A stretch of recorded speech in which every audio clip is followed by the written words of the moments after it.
I had filmed this entire video, but because it is such a gloomy day in London town, the lighting was pretty poor, and so here I am filming again. Life goes on, and so must we. Staying in a WhatsApp group or a friendship or a community that does not add value to you and makes you unhappy is seriously draining your energy. And I should know. I've been on some of those for a very long time, up until a few days ago. It's essentially keeping you imprisoned, and you don't realize the shackles are there until you try to move. We spend a lot of time thinking about what others might think about our actions or our intentions, and oftentimes that leaves us extremely stressed, anxious, and unhappy. And what's very sad is oftentimes those individuals are not even thinking about us. If you and I are similar, you tend to stay on groups, communities, WhatsApp chats, friendships, because you are too nice, you're too polite to remove yourself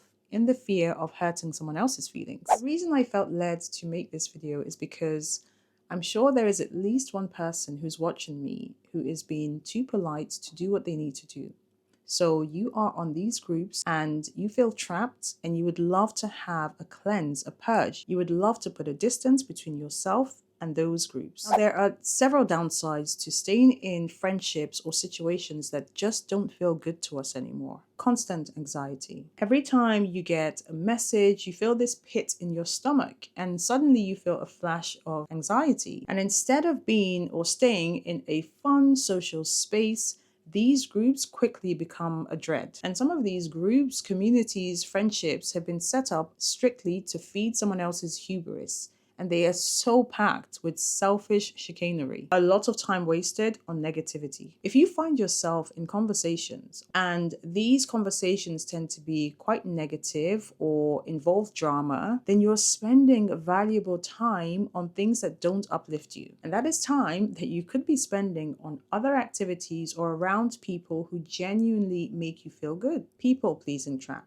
When we stay in situations out of politeness, we are further reinforcing this habit of putting other people's feelings above our well-being. And the habit becomes even harder to break as time goes on, which then leads to even more people-pleasing down the road, feeling constantly drained. The more you engage with people or groups that don't serve you, the more emotionally drained you feel. And that in itself can affect your mood, your energy, and your ability to engage with people who actually genuinely care about you and support you. Losing self-respect. When we start to ignore our boundaries and our needs, we start to lose a little bit of self-respect. Choosing to stay in an unhealthy situation, a friendship, a group, often makes you feel that your feelings don't matter, which itself is so damaging to your self-esteem over time. All right, so we know how staying in these situations can be very damaging and problematic.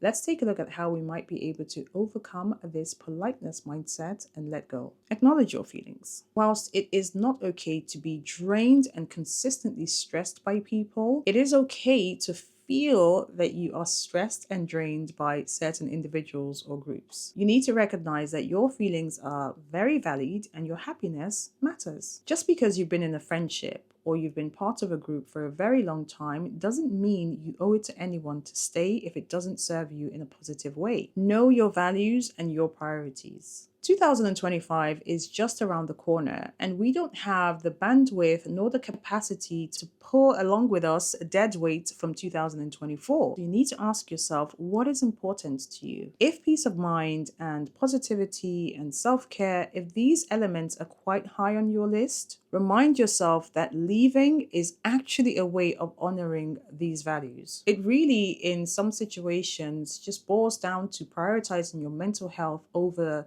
a self-imposed sense of obligation. Start with small boundaries. If leaving a friendship or a relationship or a group feels like such a big step right away, start by setting smaller boundaries. For example, if you are part of a WhatsApp group, you can choose to mute the notifications from that group, put it into archive, and see how you feel over a few days of taking a step back. One way to view these small boundaries is as practice. They can really go a long way in helping you build confidence to make a bigger change. Communicate respectfully if needed. When you're ready to leave, consider saying something polite but firm. You do not have to give a detailed explanation. Something simple like, "Hi guys, I've decided to take a step back from the group for some time. Thank you for understanding."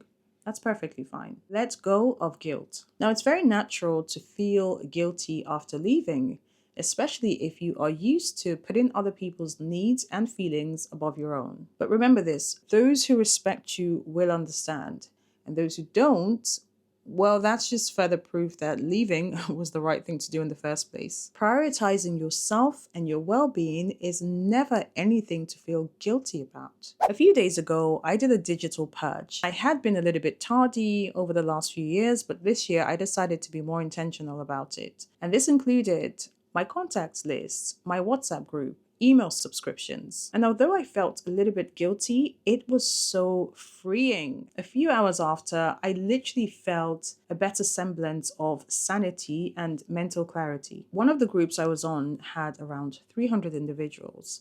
And I kid you not, on a daily basis, I would get between 50 to 275 messages. And half of those messages were from a gentleman who literally likes to talk to himself and was very interested in showing his intelligence and his correctness. It was literally epistle after monologue. He was literally talking to himself half the time. He would ask a question, and then he would answer it. Bottom line is, it was very draining for me to keep having to filter through these hundreds of messages to get to actual messages that were valuable. And it was also usurping my battery. So I exited and deleted. So I thought about it. I've been on this group for years out of politeness. Do the upsides from being on this group outweigh the downsides? The answer was unfortunately no. Remember this, you deserve to be in friendships and social spaces that uplift you. We're going into a new year, and this is an opportunity for a grand reset. And I literally can't believe how quickly 2024 has just whizzed by. So it's okay to prioritize yourself and set those boundaries. If anything I've said in this video resonates with you, or perhaps you find yourself in a similar situation, I would love to hear your thoughts. Leave a comment below and perhaps give in alternative ways of navigating these very awkward and challenging situations. I'm about to make a Christmas candle, so I will see you in the next one. Bye for now.